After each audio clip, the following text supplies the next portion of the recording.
गीता का तीसरा उपदेश यह है कि मौत से डरना बिल्कुल व्यर्थ है। श्री कृष्ण ने गीता में कहा है, यह संसार मृत्यु लोक है, जिसका भी जन्म हुआ है वह एक दिन जरूर मर जाएगा। जिसका आरंभ हुआ है उसका अंत अवश्य होगा। हम इसे रोक नहीं सकते। जैसे हम रोज कपड़े बदलते हैं वैसे ही हमारी आत्मा नया शरीर धारण करती है। मृत्यु सिर्फ इस जीवन का एक नया आरंभ है, इस जीवन का अंत नहीं है। आत्मा कभी नहीं मर सकती और ना ही उसे कोई मार सकता है। लेकिन मौत का डर मनुष्य को सबसे ज्यादा लगा रहता है। मौत का दुख भी इंसान को सबसे ज्यादा होता है।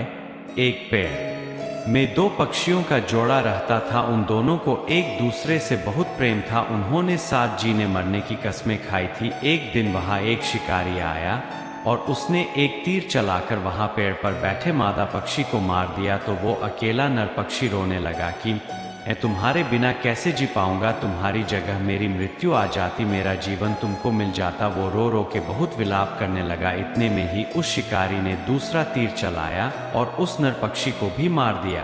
वास्तविकता में यह कहानी हमारी ही है। हम भी रोते रहते हैं जब कोई मरता है तो, लेकिन हमें यह नहीं पता कि एक ना एक दिन हमारा भी जीवन समाप्त हो जाएगा। हम भी उसी मृत्यु के पेड़ पर ही बैठे हैं, लेकिन शरीर का मिटना हमारा अंत नहीं है। श्री कृष्ण ने अर्जुन से कहा कि हे अर्जुन, तेरे और मेरे अनंत जन्म हुए हैं, तुझे कुछ भी याद नहीं है, लेकिन मुझे सब याद है। जो व्यक्ति इस सत्य को समझ ले कि यहाँ इस संसार में कुछ समय के लिए आया हूँ, उसकी जिंदगी के सारे झगड़े, सारे दुख, सारी चिंताएं ही समाप्त हो जाएंगी। जब इस संसार से जाना ही है तो दुख किस बात का। पहले के जमाने में साधु महात्मा लोग पैदल यात्रा करते थे। यात्रा करते करते वह एक नगर में पहुँचे। वह महात्मा बहुत थक चुके थे। उस नगर में उन्होंने एक महल देखा और उन्होंने उस महल में जाकर विश्राम करने का सोचा और वह महल में जाकर सो गए। जब उस महल में वहां का राजा पहुंचा तो अपने पलंग पर उस महात्मा को सोता देखकर बहुत हैरान हो गया। राजा उस महात्मा से पूछने लगा कि तुम मेरे महल में कैसे घुस आए और मेरे बिस्तर पर सो रहे हो। महात्मा कहने लगा, यह तुम्हारा महल है, मुझे तो लगा यह धर्मशाला है। तो राजा ने कहा, आपको मेरा महल धर्मशाला कैसे लगा। तो महात्मा ने राजा से प्रश्न किया कि तुमसे पहले इस महल में कौन रहता था। तो वह राजा बोला कि मुझसे पहले मेरे पिता यहाँ पर रहते थे और उससे पहले मेरे दादाजी यहाँ पर रहते थे। तो महात्मा ने फिर प्रश्न किया कि क्या तुम इस महल में हमेशा रहोगे या तुम्हारे बाद कोई और रहेगा। तो राजा कहने लगा कि मेरे बाद मेरा पुत्र इस महल में रहेगा। तो महात्मा राजा से कहने लगे कि जिस जगह पर रहने वाले बार बार बदल जाते हो उसे घर कैसे कह सकते हो, वह तो धर्मशाला ही है। इसीलिए तेरे महल को धर्मशाला समझकर मैं इसमें रात बिताने के लिए आ गया। धर्मशाला जान जग को जीव सब मेहमान हैं, मोह किससे मत करो सब स्वप्न का सामान है। यदि हम भी इस बात को समझ ले कि हम यहाँ कुछ समय के लिए आए हैं, आनंद करने के लिए आए हैं, खुश रहने के लिए आए हैं, तो हमारे सारे दुख ही समाप्त हो जाए। जब हम अपना मोह यहाँ जमा लेते हैं, अपना दावा यहाँ जमा लेते हैं कि यह मेरा है, इसे मैं छोड़ नहीं सकता, इसके बिना मैं जी नहीं सकता, तो हमारा जीवन दुखों से भर जाता है।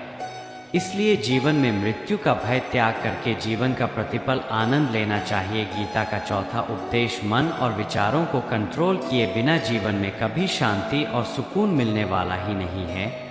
अर्जुन ने श्री कृष्ण से कहा कि मेरा मन सही गलत सब कुछ जानता है, फिर भी मेरे विचार और मेरा मन मुझसे कंट्रोल नहीं होता। मैं जो करना चाहता हूँ वह कर नहीं पाता हूँ और जो नहीं करना चाहता हूँ वह मेरा मन मुझसे जबरदस्ती करवाता है।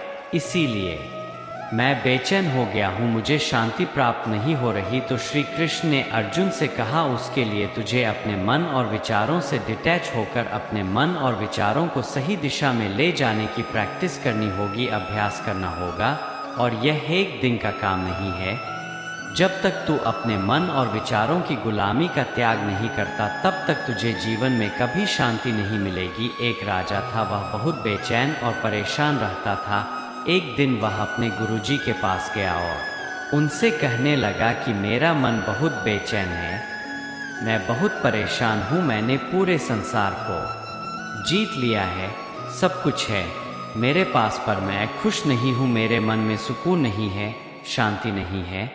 तो गुरुजी ने राजा से कहा कि तुम्हारे नगर में अगर कोई ऐसा व्यक्ति है जिसने सुकून को प्राप्त कर लिया है, शांति को प्राप्त कर लिया है, तुम उसका एक बार कुर्ता पहन लो तो तुम्हारे जीवन में भी शांति आ जाएगी। राजा बहुत प्रसन्न हो गया कि यह तो बहुत आसान काम है।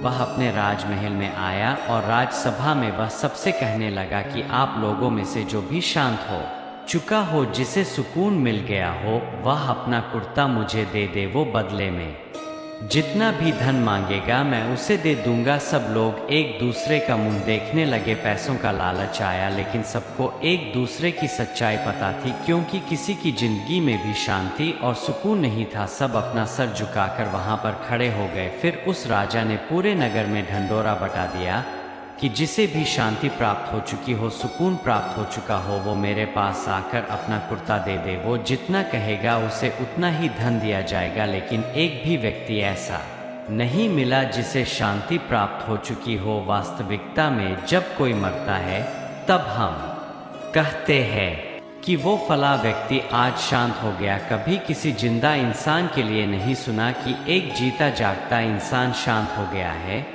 राजा के सैनिक पूरे शहर में ढूंढते रहे, फिर उन्हें पेड़ के नीचे एक महात्मा तपस्या करता दिखा, जिसके चेहरे पर एक शांति थी, सुकून था। वो सैनिक उस महात्मा के पास आकर पूछने लगे कि क्या आपने शांति प्राप्त कर ली है, सुकून प्राप्त कर लिया है?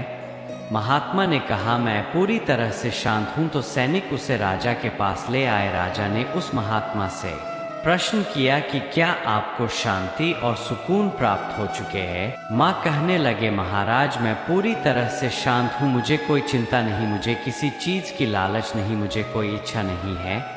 तो राजा भी बहुत प्रसन्न हो गए कि आखिर वह व्यक्ति मिल ही गया जिसे शांति की प्राप्ति हो चुकी है, इसे सुकून प्राप्त हो चुका है। तो राजा उस महात्मा से कहने लगे कि हे महात्मा, आप कृपया करके अपना कुर्ता मुझे दे दीजिए, बदले में आप जो मांगेंगे आपको दे दूंगा। वह महात्मा कहने लगे कि महाराज, सुकून और शांति तो मुझे मिल चुके हैं, लेकिन क्या करूं, मेरे पास कुर्ता ही नहीं है पहनने के लिए जो मैं आपको दे सकूं। जब राजा ने उस महात्मा की यह बात सुनी कि इस महात्मा के पास कुर्ता भी नहीं है पहनने के लिए, उसके बाद भी ये महात्मा एकदम शांत है, इसके जीवन में सुकून है। सारी जिंदगी धन को जोड़ने में लगा रहा, दुनिया जीतने में लगा रहा, लेकिन मुझे शांति नहीं मिली, सुकून नहीं मिला, क्योंकि शांति और सुकून बाहर की चीज नहीं है, अपने भीतर की चीज है। इसीलिए जब तक कोई व्यक्ति अपने मन और विचारों को कंट्रोल नहीं करता, तब तक उसके जीवन में सुकून और शांति नहीं आती। और गीता का उपदेश हमें यही सिखाता है कि जीवन में शांति चाहिए तो मन को शांत करना सीखो।